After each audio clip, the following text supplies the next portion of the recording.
si la personne avec du développé couché, elle arrive à se faire des beaux pectoraux, globalement. Elle n'a pas d'intérêt à faire des dips, du développé incliné et tout ça. L'intérêt qu'elle va avoir, c'est surtout pour sa motivation, parce que faire du développé couché comme seul exercice de pec toute sa vie, c'est un peu barbant, j'imagine.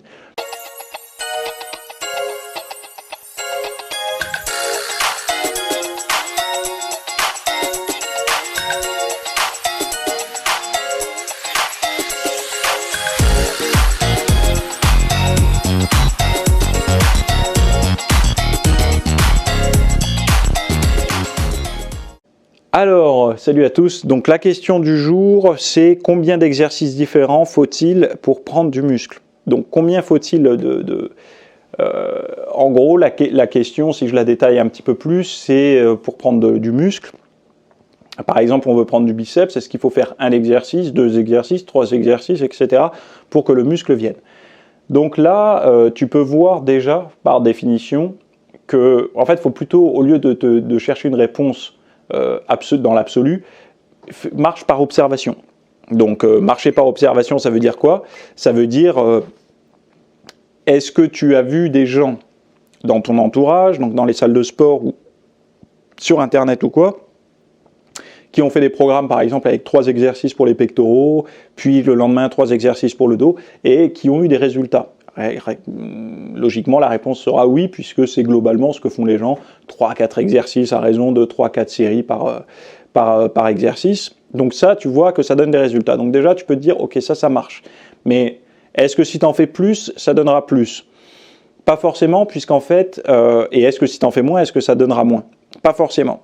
Ce qu'il faut que tu vois, c'est que par exemple, si tu veux prendre des pectoraux, et que tu as du mal à prendre des pectoraux, tu as plus de chances de développer des bons pectoraux si tu multiplies les angles de travail, puisque tu as du mal à les solliciter. Donc tu vas chercher, tu vas tâtonner au début pour ressentir. Alors au début, il ne faut pas chercher à sentir ces pectoraux, si tu les as jamais sentis, il faut d'abord travailler un peu de manière mécanique pour que tu aies une épaisseur musculaire qui se fasse, même si elle n'est pas perceptible, mais que tu t'arrives bien à connecter, à congestionner, même nerveusement à être bien relié à ton muscle, avant de te dire je sens pas les pecs.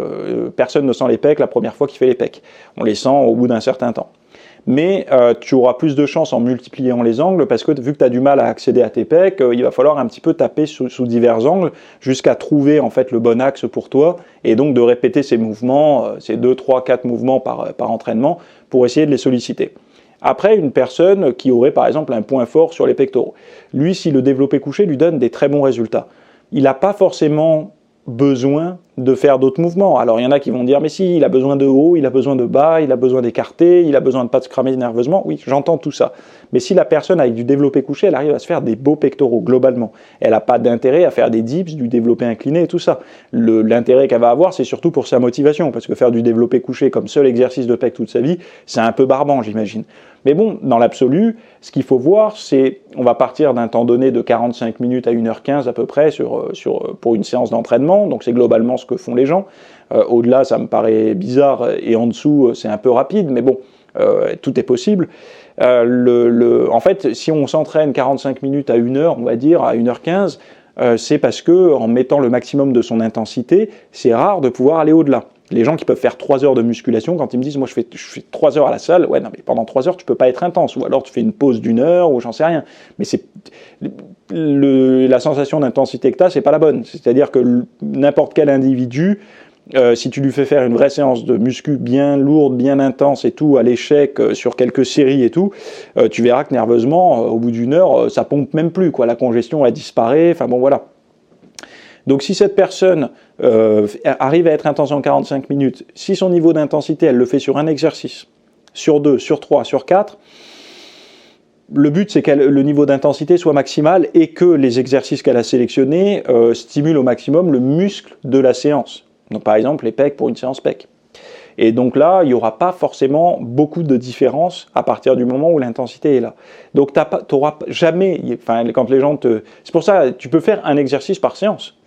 Il y en a qui le font, moi ça m'est déjà arrivé de le faire, il y avait des programmes à l'époque qui s'appelaient le 10x10 par exemple, bon tu restes que sur les pecs en 10x10, en développé couché, ou tu restes que sur des tractions, ou peu importe, ça marche aussi, ou tu fais ton 10x10 au squat. Bon, après 10 séries, moi personnellement me paraît Même, bon, si tu mets lourd, tu peux être bien intense, mais 10 séries, normalement, moi, j'arrive quand même à faire un petit peu plus, 12, 13 quand même. Ça me semble 10, je sais pas, j'ai du mal. Enfin bon, bref. Donc, tu vois bien que c'est possible. Il y a des gens qui le font, ça a marché. Sauf que ces gens-là sont moins...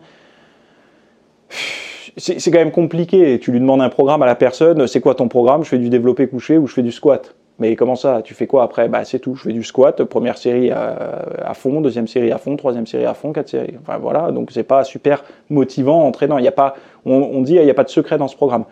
Après, une fois que tu as compris que c'était pas forcément un nombre d'exercices ou quoi, les exercices te permettent de récupérer un peu nerveusement parce que forcément, si tu te crames sur 5 séries de développé couché, en changeant d'angle, nerveusement, tu sens que c'est comme si tu avais un petit peu récupéré. Donc, par exemple, une personne qui fait du développé couché, elle tape sur un axe comme ça, si après elle passe au dips, elle sent qu'elle récupère un peu de force parce que l'axe de travail n'est pas réellement le même. Donc même le circuit nerveux pour les dips ne va pas être à 100% le même. Donc du coup, elle récupère un peu entre guillemets, de fraîcheur nerveuse. Donc c'est ça qui peut être intéressant de changer. Donc c'est à toi de voir si tu as une bonne récupération. C'est-à-dire que toi, tu peux tenir 45 minutes sur le même mouvement en étant super intense à chaque série, tant mieux pour toi. Il y a des gens qui ne peuvent pas, donc ils ont besoin de changer pour des raisons d'ennui, de motivation ou tout simplement de circuit nerveux. Donc ça, c'est voilà. Mais base-toi vraiment, vraiment sur l'intensité de travail. C'est vrai qu'aujourd'hui, l'intensité de travail elle est à la fois compliquée à expliquer, à la fois facile. C'est vrai que si je peux vous résumer facilement l'intensité de travail, c'est quand vous vous entraînez. Donc quand vous avez un poids à bout de bras, sur les épaules, peu importe à quel endroit, que vous êtes en train de faire votre série de travail, l'intensité, c'est de ne pas poser la charge de travail avant soit d'être à l'échec, pour ceux qui veulent aller à l'échec, soit d'être dans une situation où si vous vous dites, si j'essaie de pousser encore une fois à la répétition, une fois de plus, je pourrais pas, je vais rester bloqué. Donc c'est... entre guillemets, vous avez flirté avec vos limites. Mais la problématique où les gens n'arrivent pas à être intenses, c'est qu'ils ont un programme où il y a marqué 10 reps, et qu'en fait, pour eux, ils pensent que ce chiffre est magique. Donc, ils vont mettre un poids, faire 10 reps, poser. Mais ils ne se sont pas posé la question de voir s'ils pouvaient en faire 11, 12, 13, 14, 15. Et en fait, ceux qui sont intenses, c'est ceux, même quand il y a marqué 10 reps, ils poussent, ils arrivent à 10, ils se disent « Attends, je suis à l'aise ». Au lieu de se dire à la série prochaine, je mets plus lourd, ce qui est une bonne chose, ils se disent aussi « Bon, bah, cette série, pour pas qu'elle soit gâchée, je la pousse au bout quand même ». Donc ils vont aligner les reps. C'est ça en fait être intense. C'est de trouver le juste poids à chaque fois. Le juste poids et le juste nombre de reps. Donc ne vous posez pas la question sur quel poids je dois utiliser.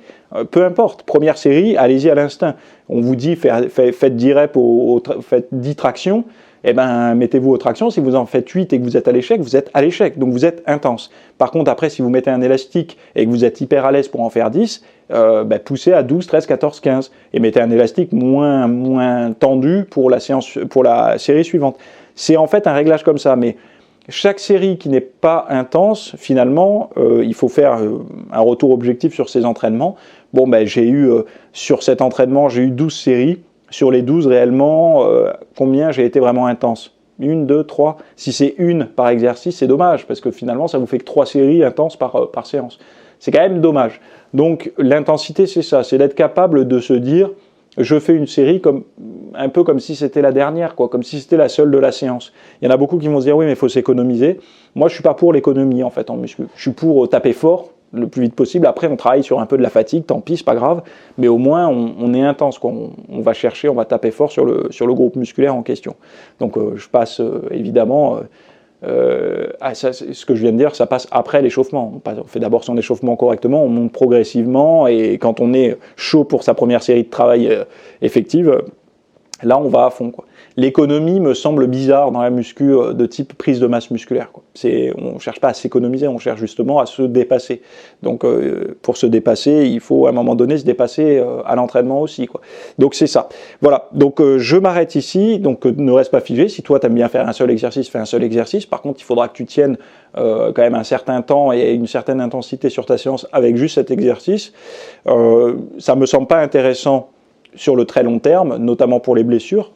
J'en ai pas parlé, mais de travailler toujours sous le même axe, forcément tu vas te fragiliser sur cet axe-là. Donc la version idéale étant d'avoir 2, 3, 4 exercices par séance, sauf qu'il n'y a pas de règle absolue, hein. Encore une fois, tu peux faire une si tu veux, mais de faire ça te permet de varier régulièrement les exercices et de ne pas toujours taper sur le même axe, d'avoir une meilleure récupération, motivation, etc.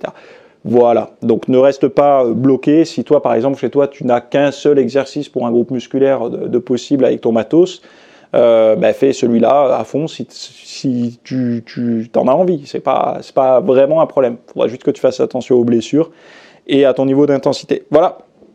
Allez, je vous dis à la semaine prochaine pour la nouvelle FAQ et on se retrouve sinon pour les autres dans le podcast, dans les cours du dimanche, etc. Tous les liens sont dans les notes. Bye!